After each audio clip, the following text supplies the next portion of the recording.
always look as good off camera as we do on camera.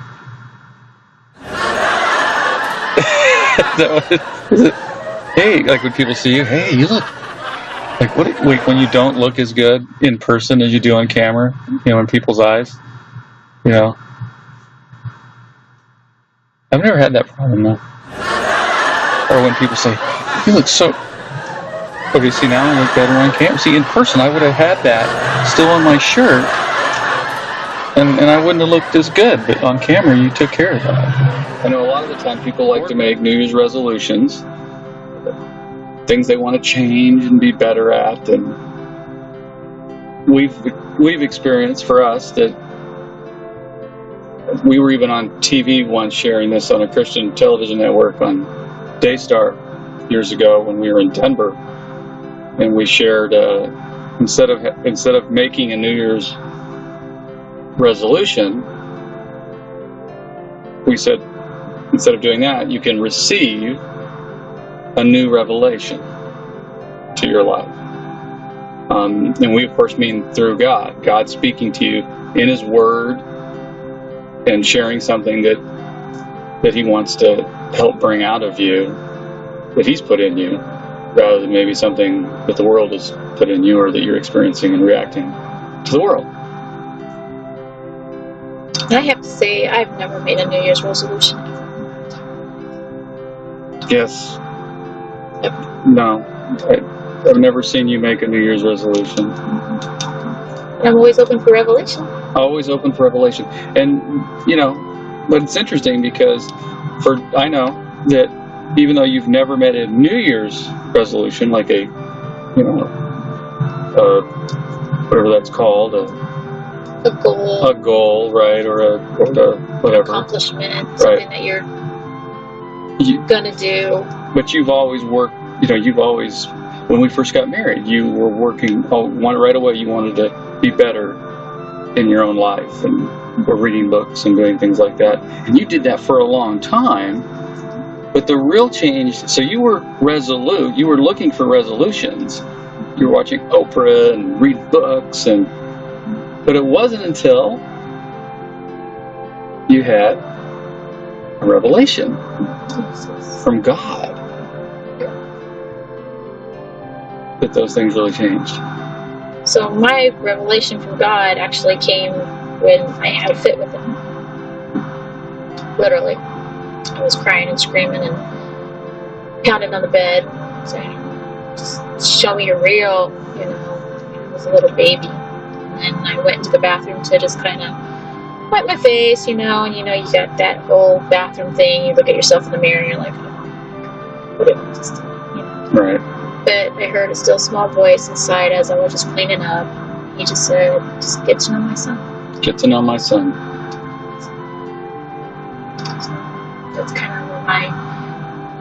and it's still like a revelation that I'm working on today, and that was over 15 years ago. So. Longer. Or longer. Longer than that. Let me see how time flies. It's been a long time. Even longer than that. So it's a good thing because every day is new. Getting to know Him every day is new. So it's a good thing. So that's what I'm glad you brought that up about that you've never made a resolution, and yet a New Year's resolution. And yet you were working on resolutions in your life, but it wasn't until you had that revelation of receiving Him, receiving His Son, and then acting upon, because after that, you were listening to the Word, you were reading the Word. Reading the Word was really hard because I heard growing up, you just hear the boom of God. The Ten Commandments God, like the movie. Hello! I love you! Okay. Right. Didn't sound like a loving voice. Yeah. It was more like, you're all going to hell. Yeah. The commandment voice. Yeah. So I had to learn to read the Word in God's voice, Jesus' voice, really, and that He loves me. Well, how did that happen? Do you remember? Do you remember how you came into me? Yeah, I came to Tony and I'm like, I can't read this. I go, this Jesus guy talks in riddles and stuff. I don't understand it. And God's voice is me. God, I go, and I just hear him just saying, I'm just what? A judgmental Yeah, voice. just really mean and stuff. And he just said, well, I don't remember what I said. What did I say? he said, well, he's a loving God, and he doesn't talk that way. You should just try to hear the voice and what he's saying in a loving voice. It'll come alive. And I said, okay. So I went, So just tried again, hearing, and just not hearing my dad's voice or the God that I grew up with, right, the movie God, crazy God, right, the one that's out for you. religious God.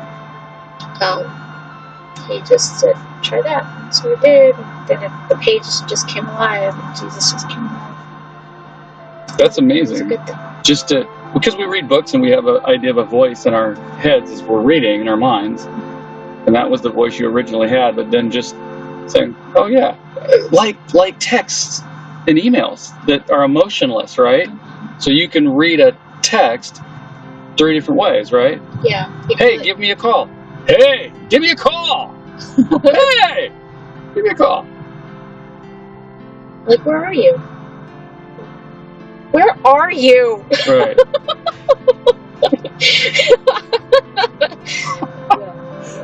So instead of hearing, you know, God say, what? I love you. Right. You just heard, because you were hearing him tell you, because we know we can read some parts of the Bible, and in the natural they can sound pretty heavy. But if it's God saying, if you love me, you will keep my commandments. Instead of, if you love me, if you really love me, you keep my commandments. So, Yeah, so the voice changed in my brain. And then it came from my heart.